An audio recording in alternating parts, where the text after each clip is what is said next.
죽이요? 그게 뭔가요? 미국의 한 교수가 한국 여행 왔다가 죽을 먹어야 하는 상황에 놓였다는데요. 해당 사연은 해외 커뮤니티에 올라온 사연자의 실제 사연을 바탕으로 재구성된 이야기입니다. 황금튜브 오늘의 사연 시작하겠습니다. 그 전에 잠깐 구독, 좋아요, 알림 설정 부탁드립니다. 안녕하세요. 저는 하버드 의대에서 의료정보학을 연구하는 레이첼 브라운이에요. 평소에는 의료 시스템을 연구하는 29살 평범한 여자 교수랍니다. 요즘 제 주변에서 한국 이야기가 정말 많이 들리더라고요. 동료 교수들은 한국 드라마에 빠져 있고 학생들은 K-팝 콘서트 티켓팅 한다고 난리고 특히 우리 학과 대학원생들이 한국의 디지털 의료 시스템에 대해 연구하는 걸 보면서 문득 궁금증이 생겼어요. 과연 한국이 그들이 말하는 것처럼 대단한 곳일까? 마침 학회 참석차 아시아에 가게 되었는데 이번엔 평소처럼 유럽이나 미국의 의료 시스템이 아닌 새로운 관점을 찾아보고 싶었어요. 그래서 용기를 내서 한국행 비행기표를 예약했죠. 제가 오늘 이렇게 용기 내서 제 이야기를 공유하게 된 건 제가 겪은 충격적인 경험을 여러분께 꼭 들려주고 싶어서인데요. 사실 저는 한국으로 가는 비행기표를 예약하면서 일부러 일본을 경유하는 항공편을 선택했답니다. 평소 휴가 때마다 파리, 런던, 로마 같은 유럽 도시들만 다녀서 이번엔 아시아를 경험해보고 싶었거든요. 어차피 경유할 거 일본에서 3일 정도 머물다 가자. 라는 생각으로 도쿄 스탑오버 일정을 넣었죠. 도쿄 하네다 공항에 내린 순간까지만 해도 저는 제가 얼마나 특별한 경험을 하게 될지 상상도 못했어요. 와, 역시 일본이야. 이 깔끔하고 정돈된 모습을 봐. 라며 들뜬 마음으로 공항을 나섰죠. 하지만 첫 번째 충격은 생각보다 빨리 찾아왔습니다. 저는 너무 놀라 한동안 아무 말도 할 수 없었어요. 왜냐하면 공항 택시 승강장에서 호텔 주소를 보여주며 가달라고 했는데 기사님이 영어를 전혀 못하시는 거예요. 제가 준비해간 호텔 주소를 보여드렸는데도 고개를 갸우뚱거리시더니 알아듣기 힘든 일본어로 뭐라고 하시는데 답답한 마음에 구글 번역기로 대화를 시도했지만 그마저도 쉽지 않았어요. 40분쯤 달렸을까요? 기사님이 갑자기 차를 세우시더니 호텔이라고 하시는 거예요. 근데 이게 웬걸? 제가 예약한 호텔이 아닌 전혀 다른 호텔 앞이었어요. 당황한 저는 다시 한번 제 호텔 주소를 보여드렸죠. 기사님은 또다시 알 수 없는 일본어로 뭐라고 하시다가 결국 휴대폰으로 누군가와 통화를 하기 시작하셨어요. 그렇게 또 30분을 돌아서 겨우 제가 예약한 호텔에 도착했을 때는 이미 저는 완전히 지쳐 있었답니다. 요금은 또 어떻게요? 처음 이야기된 것보다 훨씬 더 나왔는데 피곤한 상태에서 의사소통도 안 되니 그냥 지불할 수밖에 없었죠. 솔직히 말씀드리면 저는 아주 심각한 위장병 환자였어요. 3년 전부터 시작된 만성 위장염 때문에 미국에서도 병원을 자주 다녔는데 일본에 도착하자마자 초행길인데다 택시에서 스트레스를 받았는지 심한 복통이 찾아온 거예요. 급하게 찾은 도쿄의 한 병원에서 저는 믿을 수 없는 광경을 목격했답니다. 접수 창구에서 건네받은 것은 다름 아닌 종이 서류 뭉치였거든요. 죄송하지만 모든 서류를 손으로 작성해 주셔야 합니다. 그리고 외국인이시라면 여권, 체류카드, 보험증명서도 필요해요. 저는 순간 제가 잘못 들었나 싶었죠. 2024년에 이런 게 말이 되나요? 거기다 모든 서류가 일본어로만 되어 있어서 영어를 할 줄 아는 직원을 찾는 데만 30분이 걸렸어요. 더 놀라운 건 그 다음이었습니다. 간호사가 제 증상을 수기로 작성하고 그걸 다시 팩스로 의사 사무실에 보내더라고요. 혹시 컴퓨터 시스템이 고장났나요? 제가 조심스레 물었더니 간호사는 태연하게 대답했죠. 아니요, 저희는 항상 이렇게 일해요. 순간 제 머릿속이 하얘졌어요. 이렇게 발달된 나라에서 21세기에 팩스와 수기 작성이 일상이라니. 이게 말이 되나요? 그런데 이건 시작에 불과했습니다. 제 진료 기록을 확인하기 위해 의사가 찾아본 건 컴퓨터 화면이 아닌 두꺼운 종이 차트였어요. 게다가 약을 처방받고 보험 처리를 하는 과정은 또 어떻게요? 수없이 많은 도장을 찍어야 했고 매번 새로운 종이 서류를 작성해야 했죠. 4시간의 병원 방문이 끝났을 때 저는 완전히 지쳐 있었습니다. 차라리 호텔에서 쉴 걸 그랬나 하는 생각이 들 정도였어요. 호텔로 돌아와 짐을 정리하면서 깊은 한숨이 나왔어요. 이제 이틀 뒤면 한국 가는데. 글쎄, 한국은 어떨까? 아마 일본이랑 비슷하지 않을까? 아니, 어쩌면 더 불편할 수도 있겠네. 솔직히 그냥 미국으로 돌아가고 싶은 마음도 들었어요. 이미 경제대국이라는 일본에서 이렇게 고생했는데 또 다른 아시아 국가에서 비슷한 경험을 하고 싶진 않았거든요. 티켓 취소도 고민했지만 환불도 안 되고. 그래도 이왕 여기까지 온 거 하루 이틀 정도는 둘러보자 하는 마음으로 한국행을 결정했죠. 한국에 도착하자마자 저는 너무 신이 났어요. 인천공항에 내리는 순간부터 달랐거든요. 입국장에서 나오자마자 눈에 들어온 건 크고 선명한 디지털 안내판이었어요. 영어는 물론이고 다양한 언어로 모든 정보가 표시되어 있었죠. 더 놀라운 건 공항에서 시내로 가는 방법이었어요. 공항철도 티켓을 사려는데 직원분이 친절하게 다가오셔서 외국인 전용 패스가 있는데 이게 더 저렴하실 거예요 라고 알려주시더라고요. 덕분에 교통비도 아끼고 공항철도와 지하철을 자유롭게 이용할 수 있는 패스까지 얻었답니다. 공항철도는 정말 깨끗하고 편했어요. 실시간으로 열차 도착 시간이 표시되고 객차 안에는 와이파이도 잘 터지고 심지어 열차 안에서 실시간으로 다음 열차나 지하철 환승 정보까지 알려주더라고요.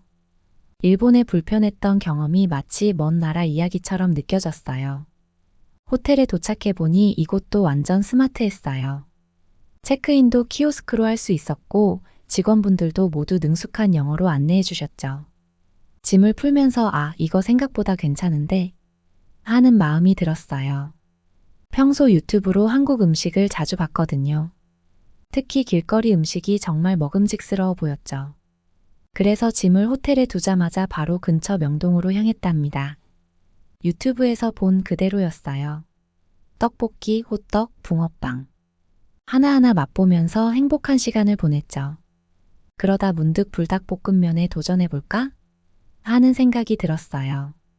한국 여행 오기 전부터 사실 미국에서는 이게 정말 인기 있는 음식이에요. 대학교 매점에서도 가끔 팔긴 하는데 들어오자마자 하루 만에 다 팔려서 구하기가 정말 힘들어요. 얼마나 인기가 많은지 아세요? 제가 있는 하버드 의대에서는 시험 기간마다 학생들끼리 불닭볶음면 선물하는 게 일종의 문화가 됐어요. 친구 생일 때 불닭볶음면 한 박스를 선물했더니 눈물을 글썽이면서 좋아하더라고요. 레이첼, 이거 어디서 구했어? 한국마트에서도 품절이었는데. 저도 몇 번 먹어보려고 했는데 매번 품절이라 못 먹었거든요. 그래서 한국에 오면 꼭 먹어봐야지 하고 다짐했었죠. 드디어 본고장에서 먹어볼 수 있다는 생각에 너무 설레었어요. 편의점 진열대에서 핑크 봉지면이 제 시선을 사로잡았어요. 불닭볶음면이라고 쓰여 있던데 옆에 매운면이라고 적혀 있어서 매운 걸 알면서도 호기심에 하나 샀죠. 매운 건 잘 못 먹는 편인데 뭐. 그리고 하나 정도는 괜찮겠지? 이렇게 생각하고 호텔로 돌아와 라면을 끓였는데 이게 제 인생의 두 번째 큰 실수였어요. 저는 너무 놀라 가슴이 덜컥 내려앉았어요. 왜냐하면 불닭볶음면을 먹고 30분도 안 됐을까요? 제 위장이 비명을 지르기 시작했어요. 위산이 역류하는 느낌에 식은땀이 흐르더라고요. 결국 새벽 2시 더 이상 참을 수 없었어요. 배를 부여잡고 호텔 로비로 내려갔죠. 일본에서의 병원 경험이 떠올라서 걱정됐지만 너무 아파서 어쩔 수 없었어요. 무슨 일 있으신가요? 프런트 직원분이 제 상태를 보시고는 걱정스러운 표정으로 다가오셨어요. 위가 너무 아파서. 혹시 근처에 병원이 있을까요? 네, 걱정 마세요. 24시간 응급실이 있는 병원이 근처에 있어요. 택시 불러드릴까요? 직원분은 즉시 제 증상을 듣고는 근처 병원들을 검색해 주셨어요. 이 병원이 외국인 진료도 많이 하고 영어 통역 서비스도 있어서 편하실 거예요. 위치도 가깝고요. 친절하게 병원 위치가 표시된 지도까지 프린트해 주시면서 혹시 필요하시면 같이 가드릴까요? 라고 물어보시더라고요. 일본에서는 상상도 못했던 친절의 순간 눈물이 날 것 같았어요. 에휴, 또 몇 시간을 병원에서 보내야 하나 하는 생각으로 병원을 찾아갔는데 이게 웬일일까요? 우선 응급실 접수대에서 일어난 일부터 말씀드릴게요. 여권을 내밀자 직원분이 잠시만 기다려주세요. 라고 유창한 영어로 말씀하시더니 태블릿 PC를 꺼내셨어요. 거기에 제 여권을 스캔하더니 믿기지 않겠지만 체감상 몇 분도 안 돼서 제 접수가 끝났어요. 혹시 보험은 없으신가요? 네. 여행자 보험만 있어요. 괜찮습니다. 여기 QR코드를 스캔하시면 모바일로 보험 정보를 입력하실 수 있어요. 영어로 되어 있으니 걱정 마세요. 순간 제가 잘못 들은 줄 알았어요. 일본에서 3시간 동안 종이 서류와 씨름했던 게 여기선 5분 만에 끝난 거예요. 더 놀라운 건 그 다음이었죠. 의사 선생님이 제 증상을 입력하시는데 거기에 제가 먹은 약부터 알레르기 정보까지 모든 게 실시간으로 업데이트 되는 게 보이더라고요. 아, 불닭볶음면 드셨군요. 위장이 약하신 분들은 조심하셔야 하는데 의사 선생님이 웃으시면서 말씀하셨어요. 걱정 마세요. 위장이 예민하신 것 같네요. 당분간은 자극적인 음식은 피하시고 죽이나 미음 같은 부드러운 음식을 드셔야 할 것 같아요. 의사 선생님이 컴퓨터에 뭔가를 입력하시면서 말씀하셨어요. 순간 저는 의아했어요. 죽이요? 그게 뭔가요? 제가 궁금해하자 간호사님이 친절하게 설명해 주셨죠. 죽은 한국의 전통적인 회복식이에요. 쌀을 아주 부드럽게 끓여서 만든 음식인데 소화가 잘 되고 위장을 편안하게 해줘요. 특히 전복죽이나 호박죽은 위장이 약한 분들에게 정말 좋답니다. 한국에서는 아플 때 항상 죽을 먹는답니다. 간호사님의 설명을 듣고 나니 궁금증이 더 커졌어요. 마치 서양의 수프 같은 건가요? 네, 비슷하지만 더 영양가 있고 소화하기 쉬워요. 한국의 할머니들은 손주가 아프면 항상 죽을 끓여주시죠. 그래서 우리는 아플 때 죽을 많이 먹어요. 이런 섬세한 설명을 들으니 한국의 음식 문화가 새삼 놀랍더라고요. 이렇게 전통적인 회복식이 현대까지 이어져 오다니. 혹시 근처에 죽 맛있게 하는 곳을 추천해 주실 수 있나요? 제가 조심스레 여쭤보니 간호사님이 친절하게 근처 24시간 운영하는 죽집 위치를 알려주시더라고요. 24시간 운영이라니요? 저는 너무 놀라 얼어붙었어요. 왜냐하면 미국에서는 정말 상상도 할 수 없는 거예요. 24시간이라니. 처방이 끝나고 수납할 때도 놀라웠어요. 자동화된 키오스크에서 카드 결제를 하니까 그 키오스크에서 처방전이 바로 출력되더라고요. 이 처방전을 가지고 근처 약국에 가시면 됩니다. 약국은 건물 바로 앞에 있어요. 간호사님이 길을 친절하게 알려주셨죠. 약국에 들어가서 처방전을 내밀자 약사님이 금세 약을 준비해 주셨어요. 컴퓨터로 뭔가를 확인하시더니 혹시 평소 드시는 약이 있으신가요? 라고 물어보시더라고요. 제가 먹고 있는 약 이름을 말씀드리니 금방 상호작용을 체크해 주셨죠. 이 약은 식사 직후에 드셔야 하고 이 약은 자기 전에 드셔야 해요. 그리고 처음 이틀은 죽이나 미음만 드시는 게 좋겠어요. 약사님의 꼼꼼한 설명에 감동받았답니다. 약국에서 나오면서 이 모든 과정이 얼마나 걸렸는지 시계를 봤더니 병원에 들어가서 나올 때까지 포함해서 고작 1시간 정도였어요. 일본에서 4시간을 허비했던 것과는 비교도 안 되는 속도였죠. 지금도 그날을 생각하면 믿기지가 않아요. 같은 아시아 국가인데 이렇게나 다를 수 있다니. 하지만 이건 시작에 불과했어요. 제가 한국에서 경험한 놀라운 일들은 이제 시작이었거든요. 위장약을 받아든 후 이제 호텔로 돌아가야 하는데 문제가 하나 있었어요. 새벽 4시가 다 되어가는 시간이라 택시를 잡기가 쉽지 않을 것 같더라고요. 일본에서는 이런 시간에 택시를 부르려면 호텔이나 병원에 부탁해서 전화로 예약해야 했거든요. 그런데 약사님이 제 고민을 눈치채셨는지 한마디 해주셨어요. 카카오 택시 앱 써보세요. 외국인도 쉽게 이용할 수 있어요. 순간 제가 잘못 들은 줄 알았어요. 앱으로 택시를 부를 수 있다고요? 물론 미국에도 우버 앱을 이용해서 부를 수 있지만 일본을 경험하고 온 터라 가능할 때가 있거든요. 네, 영어 버전도 있어요. 카드도 미리 등록해두면 현금 없어도 되고 기사님께 목적지 설명할 필요도 없어요.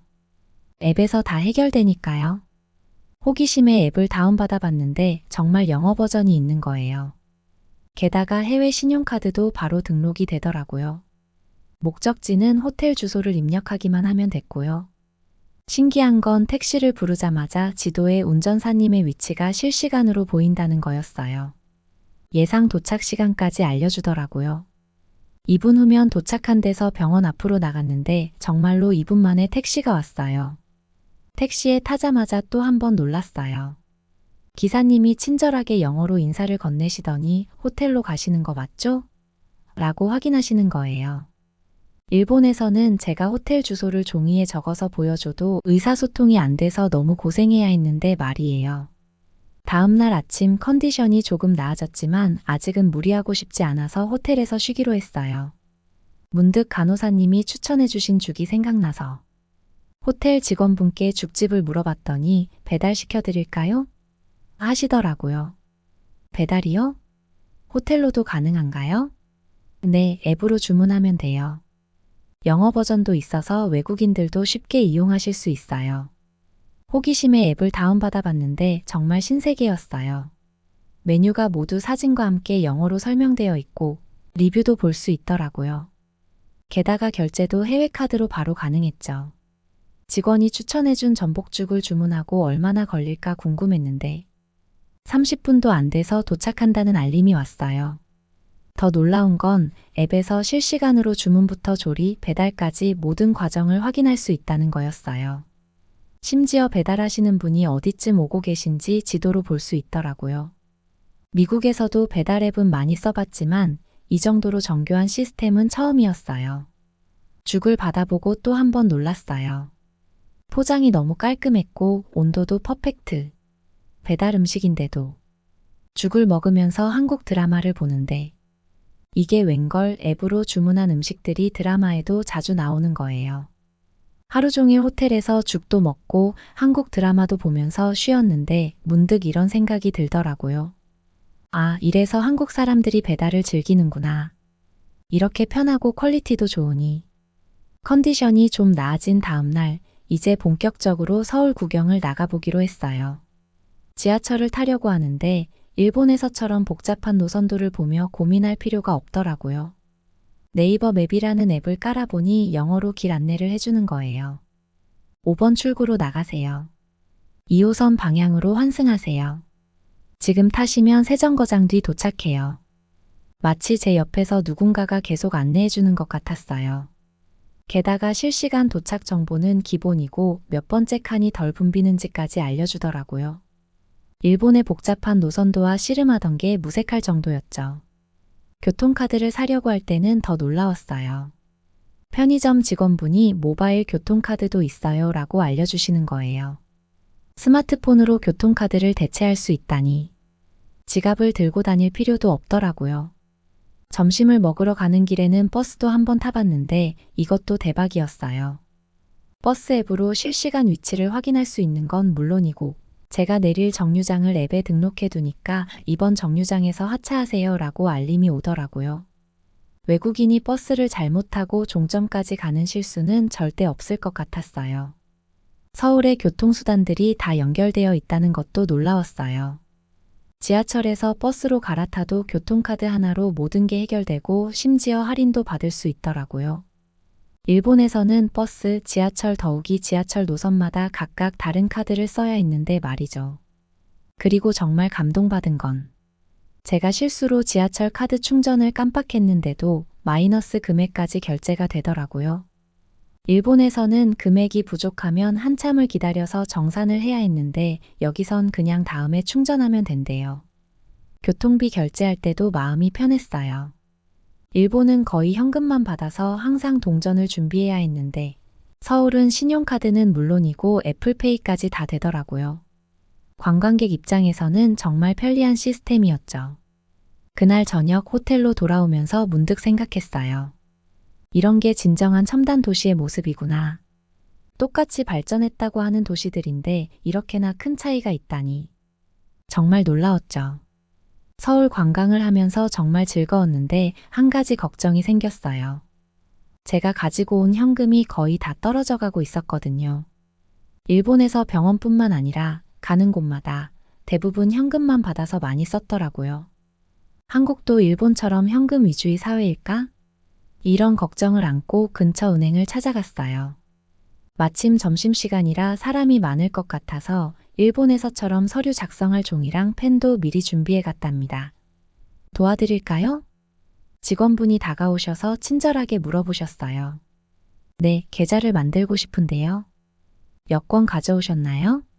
요즘은 휴대폰으로도 계좌 개설이 가능하세요. 앱스토어에서 저희 은행 앱을 다운받으시면 훨씬 편하실 거예요.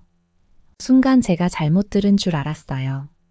일본에서는 환전하는 데만도 3시간이나 걸렸는데 앱을 다운받아 보니 영어는 물론이고 다른 외국어도 지원하더라고요. 여권을 찍어 올리고 얼굴 인증하고 모든 게 휴대폰으로 가능한 거예요. 중간에 잠깐 헷갈리는 부분이 있었는데 은행 직원분이 옆에서 친절하게 도와주셨답니다. 이렇게 앱으로 하시면 지점 방문 없이도 계좌 개설이 가능해요. 본인 인증만 확실히 되면 바로 계좌를 쓰실 수 있답니다. 전체 과정이 15분도 안 걸렸어요. 게다가 바로 앱으로 인터넷 뱅킹 서비스를 이용할 수 있더라고요. 카드도 즉시 발급받을 수 있다고 하더라고요.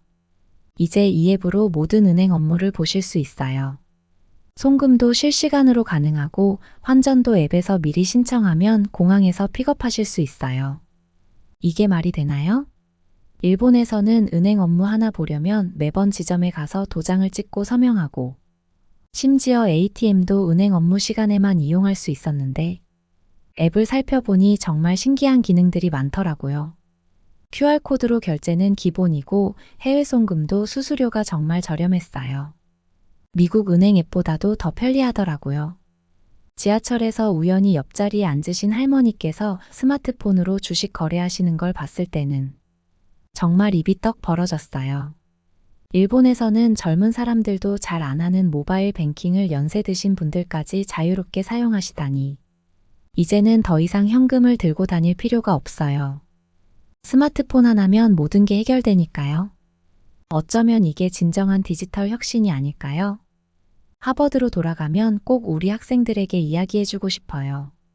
진정한 금융 혁신이 어떤 모습인지 한국에서 직접 보고 배웠다고요. 서울에서의 마지막 일주일 저는 의외의 선물을 받게 됐어요. 하버드 의대의 제 동료인 제시카가 보낸 메시지 때문이었죠. 레이첼 한국에 있다며? 혹시 시간 되면 한의원 한번 가봐. 좋은 경험과 치료가 될 거야. 처음엔 반신반의했어요. 서양의학을 연구하는 교수가 한의학을 추천한다니. 게다가 제시카는 저보다도 더 과학적 근거를 중요시하는 사람이었거든요. 진짜야? 침 맞는 거 아니야? 응, 침도 맞아. 근데 걱정 마, 전혀 안 아파. 그리고 네가 놀랄 만한 게 하나 더 있는데. 호기심에 제시카가 추천해준 한의원을 찾아갔어요. 서울 강남의 한 빌딩에 있는 한의원이었는데 들어서자마자 놀랐어요. 생각했던 것처럼 낡고 전통적인 느낌이 아니라 현대적이고 깔끔한 병원이었거든요. 더 놀라운 건 그 다음이었어요. 한의사 선생님께서 영어로 저의 증상을 꼼꼼하게 물어보시더니 태블릿으로 뭔가를 보여주시는 거예요. 이게 체질 검사 시스템이에요. 현대의학의 데이터와 한의학의 진단을 결합한 거죠. 레이첼 씨는 평소 찬 음식을 즐겨 드시는군요. 정확한 지적에 저는 깜짝 놀랐어요. 실제로 제가 아이스 커피를 굉장히 좋아하거든요. 위장이 차가워져 있어서 소화 기능이 떨어진 상태예요. 여기 보시면 당신의 체질에 맞는 음식과 피해야 할 음식이 정리되어 있어요. 화면을 보니 정말 놀랍더라고요. 제가 평소 즐겨 먹는 음식들 중 상당수가 피해야 할 음식 목록에 있었어요. 차가운 음료는 물론이고 기름진 패스트푸드, 제 식습관의 문제점이 한눈에 보이더라고요. 침 치료는 제가 걱정했던 것보다 전혀 아프지 않았어요. 오히려 치료가 끝나고 나니 묵직했던 위장이 한결 가벼워진 느낌이었죠. 일주일 동안 이 한약을 드시고 여기 적힌 음식 가이드라인을 따라주세요. 특히 한국의 음식이 도움이 될 거예요. 한의사 선생님이 주신 리스트대로 식단을 조절하기 시작했어요. 물론 여행 중이라 맛있는 한식을 맘껏 먹고 싶었지만 저도 의사인지라 해보라는 걸 해보고 싶더라고요. 얼마나 좋아질지. 아침은 죽이나 된장국, 점심은 비빔밥이나 산채 비빔밥, 저녁은 삼계탕이나 굽지 않은 생선 위주로요. 매 끼니마다 제공되는 된장국과 김치도 챙겨 먹었고요. 신기하게도 하루하루 지날수록 위장이 편안해지는 걸 느꼈어요. 처음엔 한약이 너무 쓰고 익숙하지 않았는데 그것도 점점 적응이 되더라고요. 일주일 후 마지막 진료를 받으러 갔을 때 한의사 선생님께서 웃으시며 말씀하셨어요. 이제 얼굴색이 많이 좋아지셨네요. 맥박도 훨씬 안정적이고요. 미국으로 돌아가셔도 이 식사 원칙만 지키시면 위장 건강을 유지하실 수 있을 거예요. 정말 그랬어요. 패스트푸드와 찬 음식을 끊고 제 위장은 눈에 띄게 좋아졌어요. 3년 동안 고생했던 만성 위염이 일주일 만에 이렇게 나아질 수 있다니. 미국으로 돌아온 지금도 저는 한의사 선생님께서 알려주신 원칙들을 지키려고 노력해요. 찬 음식은 피하고 가능한 한자연식을 먹으려고 하죠. 위장 건강이 이렇게 좋았던 적이 없었던 것 같아요. 가끔 하버드 동료들이 물어보곤 해요. 레이첼, 너 얼굴이 왜 이렇게 좋아 보여? 그럴 때마다 저는 한국에서의 경험을 이야기해주죠. 서양의학과 한의학이 이렇게 멋지게 조화를 이룰 수 있다는 걸 제가 직접 경험했다고요. 여러분, 이게 제가 한국에서 경험한 마지막 이야기예요. 단순한 여행이 아닌 저의 건강과 삶을 바꾼 특별한 경험이었죠. 다음에 또 이런 좋은 이야기로 찾아뵐게요. 들어주셔서 감사합니다. 여러분, 하버드 의대 교수 레이첼의 한국 방문 이야기가 이제 마무리되었습니다. 특히 인상 깊었던 것은 한국의 디지털 혁신과 전통 의학이 조화롭게 어우러진 모습이었죠. 처음에는 일본에서의 불편한 경험으로 아시아 의료 시스템에 대해 부정적인 선입견을 가지고 있던 그녀가 한국에서의 경험을 통해 완전히 새로운 시각을 갖게 되고 마침내 자신의 건강과 삶의 변화까지 경험하게 되는 과정이 감동적이었습니다. 여러분도 여행하면서 다른 나라 병원에 갈 일이 있으셨나요? 여행하다 보면 예기치 않은 일로 병원을 들르게 되는데요. 댓글로 여러분의 특별한 이야기를 들려주세요. 어쩌면 여러분의 경험이 또 다른 누군가에게 새로운 시각을 선물할 수 있을지도 모르니까요. 여러분의 댓글은 황금튜브가 더 좋은 사연으로 찾아올 수 있는 원동력입니다. 오늘 사연이 좋았다면 구독, 좋아요, 알림 설정 부탁드리며 이상으로 황금튜브 사연 들어주셔서 감사합니다. 끝까지 황금튜브 시청해주셔서 너무 사랑합니다.